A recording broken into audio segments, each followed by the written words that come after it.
నాకు తెలియకుండా ఈ ఇంట్లోంచి ఎవరు గడప దాటడానికి కూడా నేను ఒప్పుకోను. నిన్న నాకు చెప్పకుండా గడప దాటినందుకు పనిష్మెంట్ అనుభవించింది.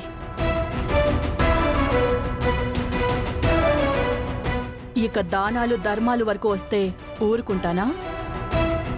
దాన్నే కాదు, నిన్నైనా సరే నాకు చెప్పకుండా అలాంటి పిచ్చి పనులు చేశారంటే మెడ పట్టుకుని బయటికి గంటేస్తాను.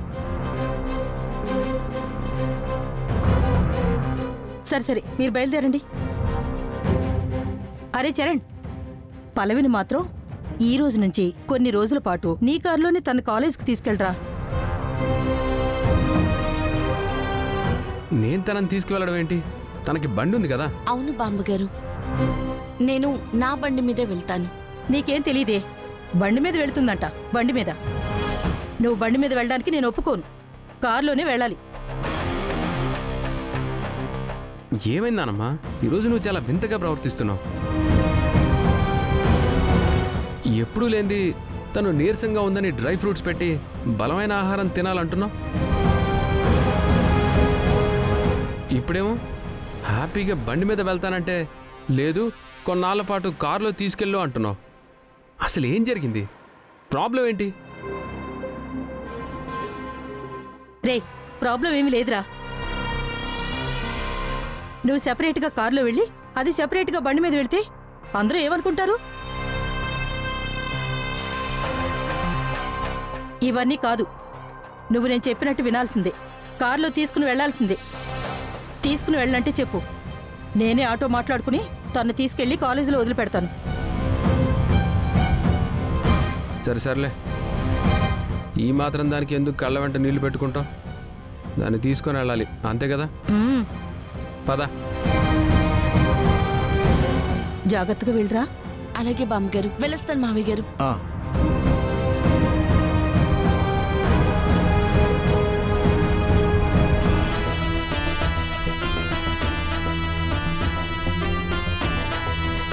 పల్లవి, కాలు ఓకేనా?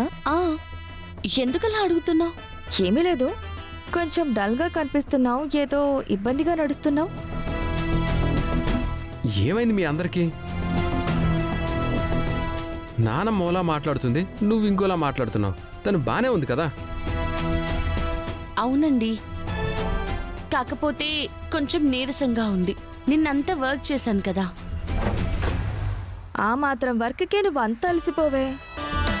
అవునా? సరే అయితే సేమ్ సెటప్ రేపు నేను మొత్తం డెకరేట్ చేపిస్తాను. నువ్వు ఒక్కదానివే క్లీన్ చేద్దువు గాని. నడుస్తావో లేదో చూద్దాం.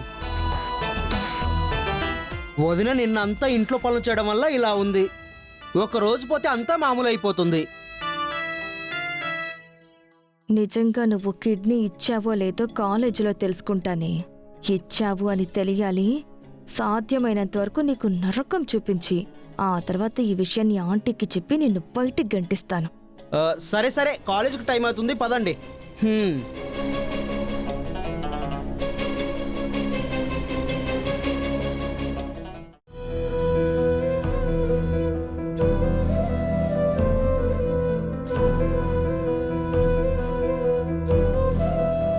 హాయ్ భువనా. హాయ్ బోనా.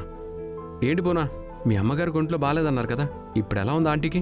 బానే ఉంది చరణ్, బట్ నేను దగ్గరుండి చూసుకోవాలి కొన్ని రోజుల పాటు. సరే, జాగ్రత్తగా చూసుకో. ఏమైనా అవసరం అయితే కాల్ చేయి. భువనా, పల్లవి గురించి ఒక రహస్యం తెలిసింది. రహస్యమా? ఏంటిది? మా మమ్మీ ఫోన్ చేసింది. ఆ గుండమ్మకి పల్లవియే కిడ్నీ ఇచ్చిందంట. ఏంటి? పల్లవి కిడ్నీ ఇచ్చిందా? అందుకేనా ఆ రోజు ఇంట్లో పని చేస్తూ అలసిపోయినట్టు అలా ఉంది? అవును, కానీ ఈ విషయాన్ని బయటికి చెప్పట్లేదు. దానంతట అదే బయటపడాలి. అది పడకపోయినా ఆంటీ దృష్టిలో బయటపడేలాగా మనం చెయ్యాలి. ఎందుకంటే అక్కడ మా అమ్మకు వార్నింగ్ ఇచ్చిందంట. ఇంట్లో నాకు కూడా వార్నింగ్ ఇచ్చింది. దాన్ని విడిచిపెట్టను. ఇంతకంటే మంచి అవకాశం దొరకదు. అయితే ఏం చేద్దాం?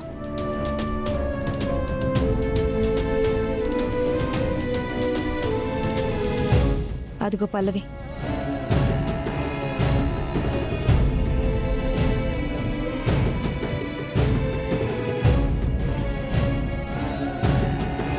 నువ్వు చెప్పింది కరెక్ట్ అక్షత. దానికి కిడ్నీ ఆపరేషన్ జరగటం వల్ల అది సరిగ్గా నడవలేకపోతుంది. ఇప్పుడు దాన్ని బయట పెట్టాలంటే ఏం చేద్దాం?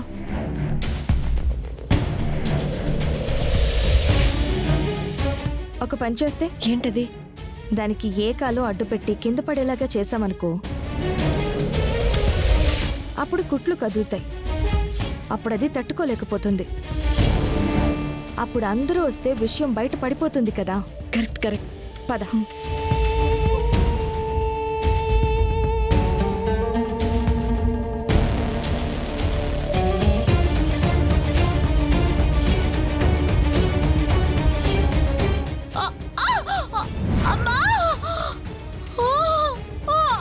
వదినా వదినా, లే వదినా, మెల్లిగా.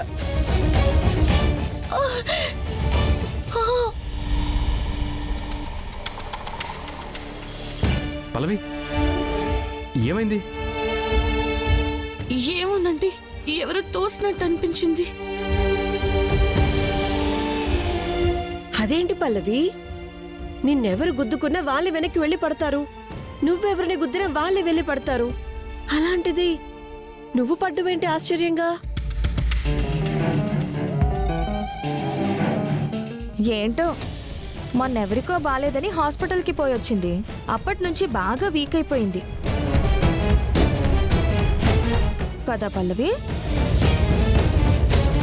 ఆ తర్వాత ఇంటికొస్తే ఇంట్లో మొత్తం పనులన్నీ తన ఒక్క చేత్తో హ్యాపీగా చలాకీగా చేసేసింది.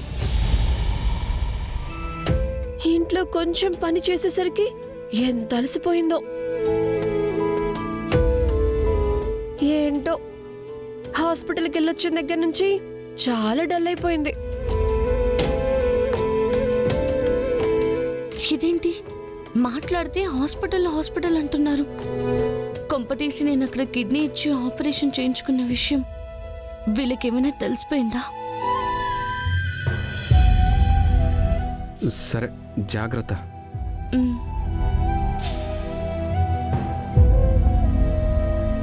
వెళ్దాం రా వదినా.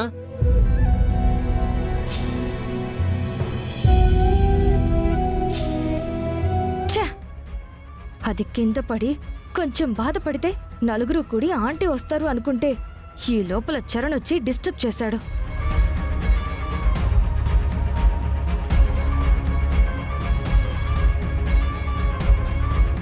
ఎస్, ఇవాళ రికార్డ్ సబ్మిట్ చేయాలి కదా. పల్లవి కూడా రెడీ చేసి ఉంటుంది. మళ్ళీ మనకొక ఛాన్స్ దొరికింది భువన. ఏంటది? ఏముంది, ఆ పల్లవి రికార్డ్స్ని చింపేశామనుకో, ఇప్పటికిప్పుడు అది రెడీ చెయ్యలేదు కదా. దాంతో ప్రాక్టికల్స్ చెయ్యలేదు. దాంతో ఈ ఇయర్ గోవిందా. కరెక్ట్. హ్మ్.